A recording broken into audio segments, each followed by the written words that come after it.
बड'लेण्डनि थाखाय फिन खनसेबाव सोमावसारनाय बेसेबां रंजाथाव नङा होमबा? बै समाव डिभाइड आसाम 50-50 नो बड'लेण्ड नो रेस्ट ना बिनि थाखाय सोमावसारदोंमोन। आरोबाव दा जों खोनाफिनबावो मुखे मुखे ना जोंनि मानगोनां सार दिपेन बर'नि खुगानिफ्रायनो जों माखासे बाथ्राखौ खोनानो मोनो। फिन खनसेबाव सोमावसारगोन नङा होमबा? सोमावसारनायनि मुङावहाय गोबां पलिटिक्स खालामलांबाय बै समाव। दा रायजो राजाफ्रा बेसेबां ओंखारगोन, सोर ओंखारगोन?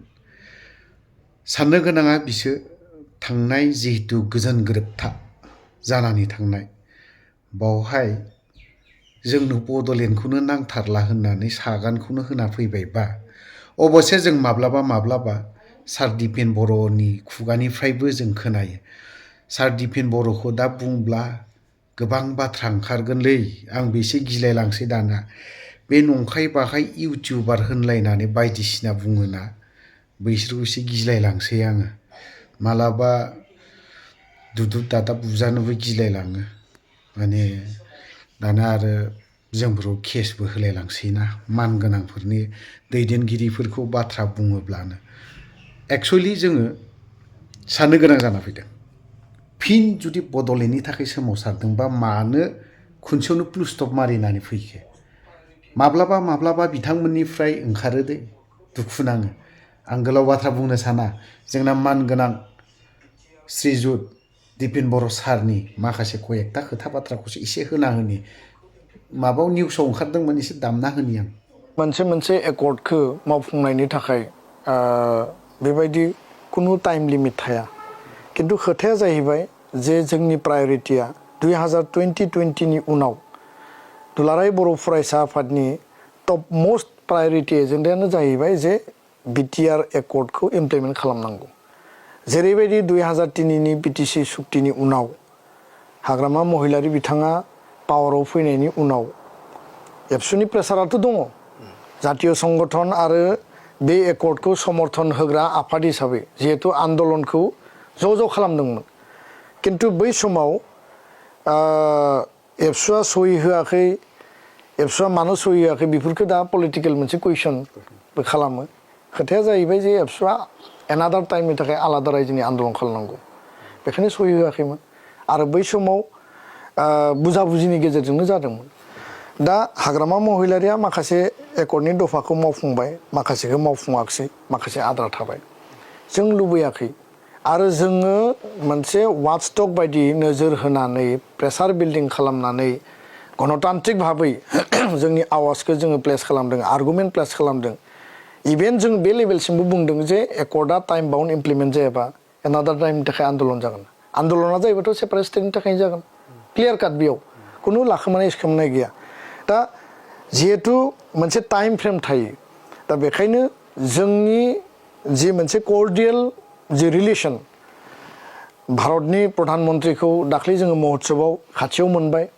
बिनि सिगाङाव बिथाङा माने 7 फेब्रुवारि 2020 एकर्डखौ वेलकाम खालामनायनि जि सेरेमनि बिथाङा बाहागो लादोंमोन, जेराव 8-9 लाख बर' हारिनि आरो गुबुन हारि हारिसाफोरा बेयाव बाहागो लाफैदों। बे मोनसे आलादा प्रग्राममोन, दाखालिनिया मोनसे आलादा प्रग्राम। गिबि मन्त्रि बिथांखौ जोङो जथेस्थ' गुबुन लेयाराव जोङो प्रेसार बिल्डिं खालामनानै जोङो दिनै बाध्य'आव बेखिनिखौ मावहोनो हादों। दा बेखायनो माखासे क्लजआ क्रिटिकेल, माखासे क्लजआ इजि आरो बेखाय जि क्लजफोरा माने खोब बारा टेक्टिकेल नङा बा कनस्टिटिउसनेल एमेन्डमेन्टनि पर्यायनि जायफोर दफाफोरा माने नङा बेफोरखौ जोङो थाब मावफुंनो हादों। किन्तु संबिधानिक भाबै बेयाव माने गोबां क्लियारेन्सनि गोनां जायो। माने लेजिस्लेटिभ डिपार्टमेन्टनि, फाइनेन्स डिपार्टमेन्टनि बा गुबुन डिपार्टमेन्टनि। दा बेखायनो माखासे क्लजआ जटिलताया ओंखारदों। एसटि हिलनि बेलायाव कार्बिया प्लेनाव एसटि मोननांगौ, बर'आ हिलाव एसटि मोननांगौ, बेथ' क्लियार काट। बिथांमोनाबो लिरना लाबोदों एकर्डआव। किन्तु बिथांमोननिनो माखासे सेक्सना दिनै बर'फोरखौ एसटि जाजानो बायो। दा बेफोर माने बाधाफोरा माखासेया दङ। आं सानो जे आसुनि आसाम सुक्ति जि खालामनाय दिनै माने गोलाव सम जाबाय।